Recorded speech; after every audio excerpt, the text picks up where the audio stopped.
नमस्कार। आज श्रावण कृष्ण त्रयोदशी शके 1938 सादर करत आहोत ठाणे वार्ता। ठळक घडामोडी। गणपती आगमनाच्या मिरवणुकीत विजेचा धक्का बसून उल्हासनगरमध्ये 2 तरुणांचा जागीच मृत्यू। मुंब्रा बाह्यवळण रस्त्यावर दरड कोसळली, सुदैवानं कोणतीही हानी नाही। आणि धरणांमध्ये समाधानकारक पाणीसाठा असल्यामुळे पाणी कपातीची टांगती तलवार टळली। या आणि इतर घडामोडी विस्तृतपणे पण काही क्षणातच। ठाणे वार्ता पहा श्रीस्थानक वाहिनीवर। आता सकाळी 9:15 पासून रात्री 9:15 पर्यंत ठाणे वार्ता, ठाण्यातील पहिलं दृकश्राव्य माध्यम। श्रीस्थानक वाहिनी ठाण्याची स्वतःची वाहिनी।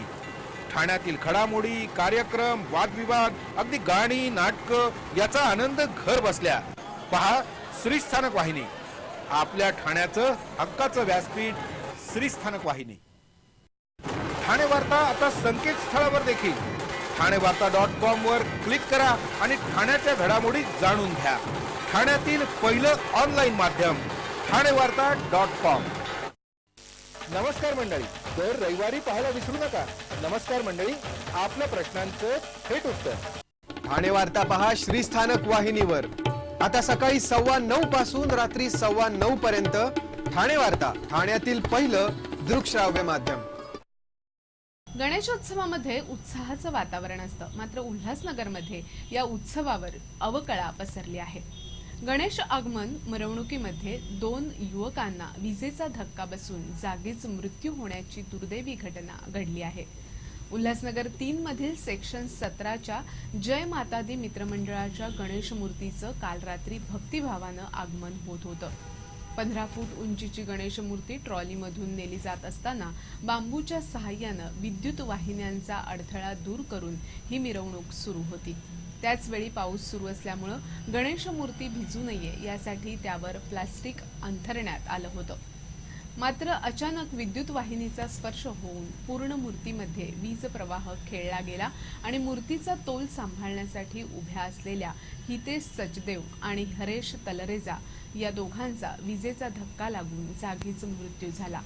तर यामध्ये सुनील रोहरा हा जखमी झाला। सुनील रोहरा हा गंभीर जखमी झाल्यानं त्याला मुंबईला हलवण्यात आलंय। हा प्रकार घडल्यानंतर मंडळानं गणेश घाट इथे श्री गणेशाच्या मूर्तीचं विसर्जन केलं। या घटनेबद्दल हळहळ व्यक्त होतीये। महावितरणच्या निष्काळजीपणामुळे हा प्रकार घडल्याचं स्थानिकांचं म्हणणं होतं। या प्रकरणी जबाबदार असणाऱ्या अधिकाऱ्यावर कारवाई केली जावी अशी मागणीही स्थानिकांनी केली आहे।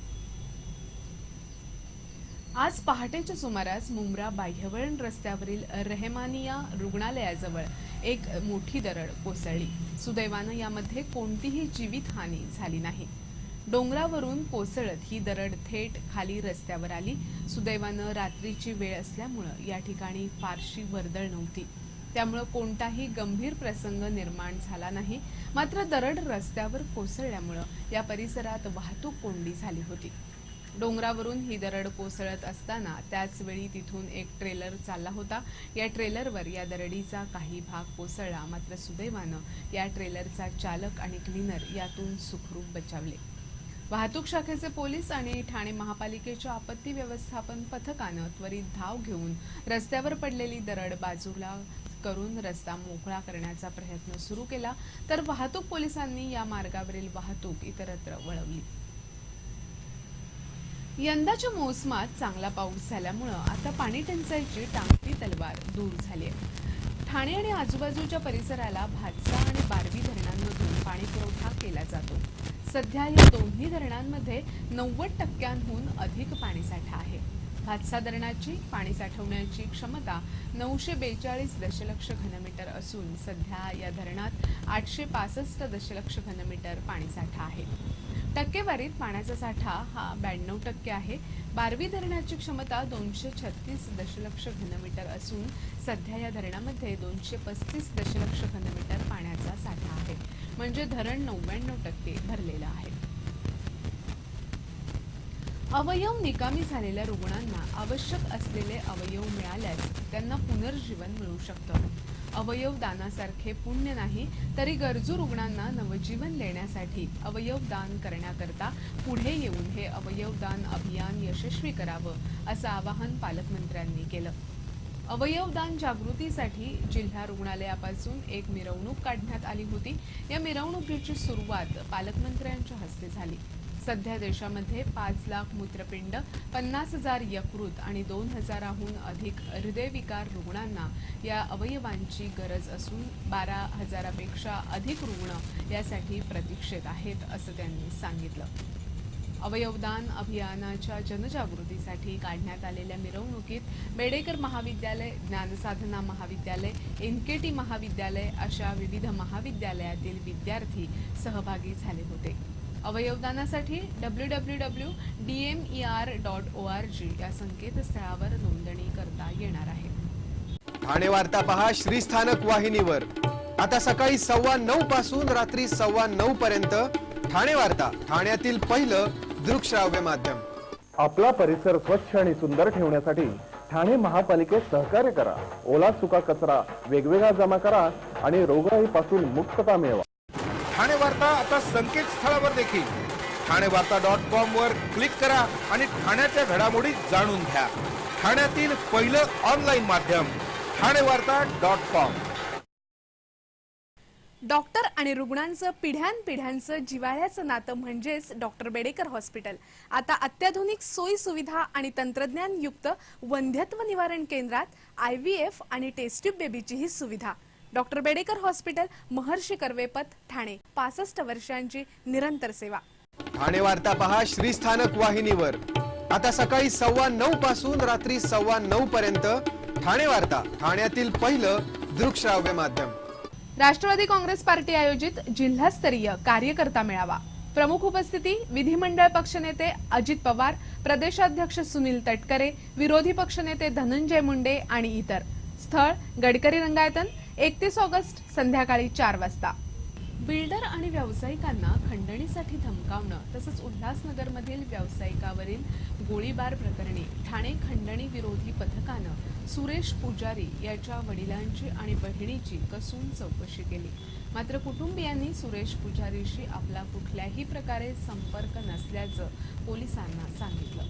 कुख्यात गुंड रवी पुजारीचा भाऊ सुरेश पुजारी यानं गेल्या काही महिन्यांपासून ठाणे जिल्ह्यातील बिल्डर आणि व्यावसायिकांना खंडणीसाठी धमकावण्याचे प्रकार सुरू केले आहेत.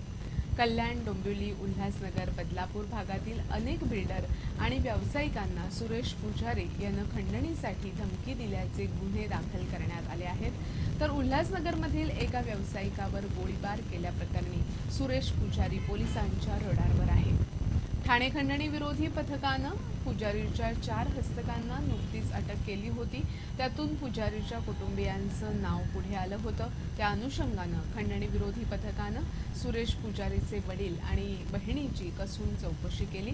काही महिन्यांपूर्वी खंडणी विरोधी पथकानं रवी पुजारीच्या सख्या बहिणी नैना पुजारी आणि जयलक्ष्मी सालियान यांना समन्स बजावून चौकशीसाठी हजर राहण्याचे निर्देश दिले होते. या समन्सनुसार पुजारीच्या दोघी बहिणी न्यायालयासमोर हजर झाल्या होत्या. गौरी गणपतीच्या पार्श्वभूमीवर खवा आणि तुपात होणारी भेसळ तसंच मिठाई विक्री करताना ग्राहकांची केली जाणारी फसवणूक याबाबत अन्न आणि औषध प्रशासनानं कडक कारवाई करावी असे आदेश जिल्हाधिकारी महेंद्र कल्याणकर यांनी दिले आहेत. अन्न आणि औषध प्रशासन विभागाच्या अधिकाऱ्यांसमवेत झालेल्या बैठकीत जिल्हाधिकाऱ्यांनी हे आदेश दिले आहेत. सणासुदीच्या काळात शेजारील राज्यांमधून मोठ्या प्रमाणात खवा आणला जातो. काही प्रमाणात स्थानिक पातळीवरही खवा तयार होतो. भेसळयुक्त खवा मिठाईत वापरल्यास त्याचे गंभीर परिणाम होतात. हा बनावट खवा कृत्रिम दूध आणि घातक रसायनांपासून तयार केला जातो. यासाठी विविध दुकानातील खव्यांचे नमुने तपासणीसाठी घेऊन आवश्यक ती कारवाई करावी असं जिल्हाधिकाऱ्यांनी सूचित केलं.